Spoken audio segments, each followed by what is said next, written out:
mendasar adalah itu karena faktor pertama iklim hakim merasa tidak nyaman, kemudian kedua tertekan karena memang meskipun memang kalau dilihat bahwa ada istilahnya niat baiknya dengan bahasa niat baik ya, jadi untuk ya menggauli iklimah secara halal ya dalam konteks itu. Nah maksudnya bahwa tim kuasa hukum bukan tim kuasa hukum, maksudnya kuasa hukum yang lama lebih pada melihat masalah ini sebagai ajang untuk mendekati iklimah secara pribadi.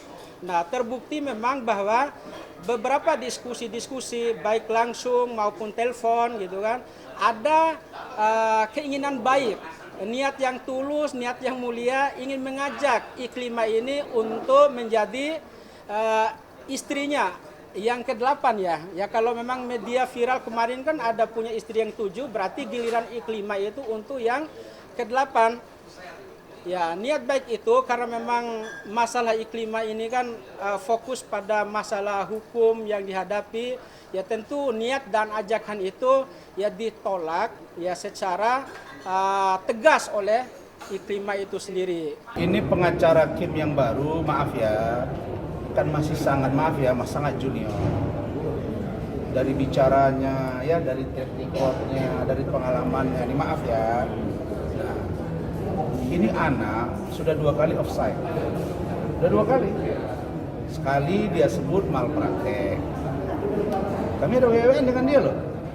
Bang, kuling bang, itu selalu ada. Saya ingatkan pertama kali. Oke. Yang kedua, kemarin itu dari bibir dia, saya sudah simpan, dia mengatakan Kim ingin menjadi istri atau saya jadikan istri ke-8. Pertanyaan saya, sejak kapan saya punya istri 7? Harus buktikan itu. Dan kapan saya mengatakan istri ke-8? Nah, dalam Undang-Undang Advokat nomor 18 tahun 2003 itu memang diatur sesuai dengan pasal 16 dan pasal 18 bahwa advokat tidak identik dengan klien. Ya, dia bisa bilang itu bukan bahasa saya tapi bahasa Kim yang saya sampaikan. Ya, tapi harus ada surat pernyataan dari Kim. Kenapa? Misalnya terhadap saya ada suratnya, ya betul, dan mengatakan bahwa dia itu persetujuan dia, merespon apa, ada semua. Nah, lalu kemudian saya berbicara hati ke hati ke dia. Bisa dibilang sangat sering, cukup sering karena hampir setiap hari beliau telepon. Kadang juga aku ada di kondisi di mana benar-benar aku nggak bisa angkat teleponnya sama sekali. Itu beliau sampaikan melalui manajer saya gitu. Dan manajer saya menyaksikan, benar-benar menyaksikan langsung karena setiap hari beliau ada di samping saya, bagaimana saya tertekan pada saat itu, bagaimana keadaan saya saat itu, sedepresi apa, sestres apa pada saat itu. Bukan sempat menolak, tapi benar-benar aku di situ tegas mengatakan bahwa tidak bisa gitu. Kemudian ada pembicaraan. Itu yang banyak tahu tuh Bunda Sheila, manajer dia. Tapi kalau dikatakan saya memaksa, membujuk rayu, itu salah besar. Karena waktu dia teken kuasa, itu di Grand Hyatt, Hotel Bintang 5, di restoran. Dan setiap makan tuh nggak pernah dia bayar saya. Abang yang bayar ya? Yang benar makan dia pun saya yang bayar semua, termasuk istri saya bersama dia.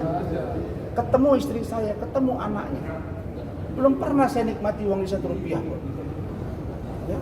Jadi kita bicara dari sini untuk mengungkap perasaan supaya dia terbuka. Dan masalah itu menjadi berat. Tapi salah satu postingan dan salah satu chattingan dari Iklimah Kim kepada saya, dia mengatakan, "Bang, di-up yuk." Ada bahasanya. Jadi yang minta di-up duluan itu adalah Iklimah Kim, bukan saya. Saya memang kalau ada orang susah, kasihan, cantik, bantu ya. Kalau mau bagian hidup saya, terus apa yang salah di situ? Agama saya membolehkan dan saya sanggup. Tapi jangan dibilang saya mau jadikan istri ke-8. Wah, dia menjadikan dia istri ke-8 itu memang gila dan tidak benar.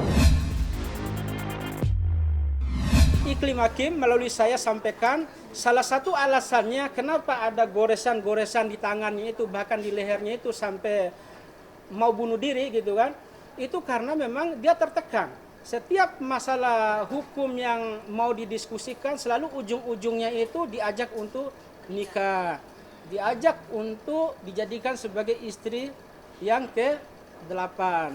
Jadi itu alasan yang sebenarnya di samping alasan bahwa Iklim Hakim dan kuasa hukumnya yang lama itu duduk sebagai pihak terlapor 1 dan pihak terlapor 2 dalam kasus pencemaran nama baik di Bareskrim Mabes Polri.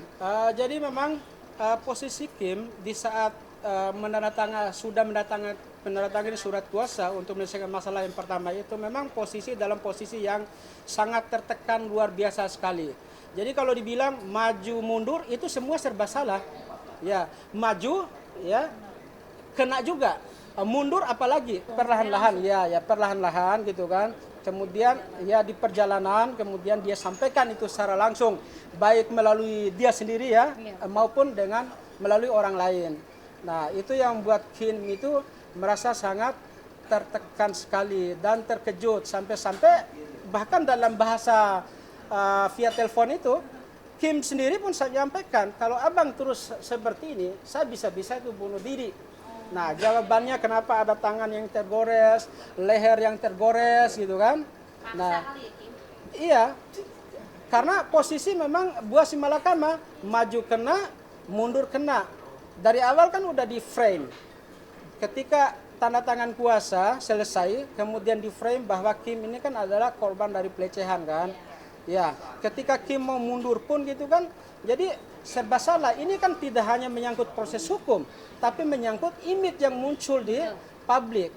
Ya, memang di satu sisi depan kamera dengan lantang dia itu menyerang pihak sana, pihak kubu Kelapa Gading. Nah, di satu sisi di belakang kamera dia berusaha untuk mendapatkan hati Iklimah dengan komitmen bahwa tidak perlu bayar dan sebagainya macam kan, cukup kamu ikhlas menjadi istri yang ke-8 ya kira-kira bahasa seperti itulah. Jadi semua urusan itu selesai dan saya bukan orang bego yang mau mempertaruhkan segalanya tanpa memperhitungkan sesuatu seperti itu bahasanya ya. Artinya ketika beliau mau melakukan itu semua pasti ada poin yang didapat, bukan materi ya, tapi love ya, jadi kasih sayang. Tapi ini dalam ya cinta dalam artian Kim ini ingin dijadikan sebagai istri yang ke-8 ya.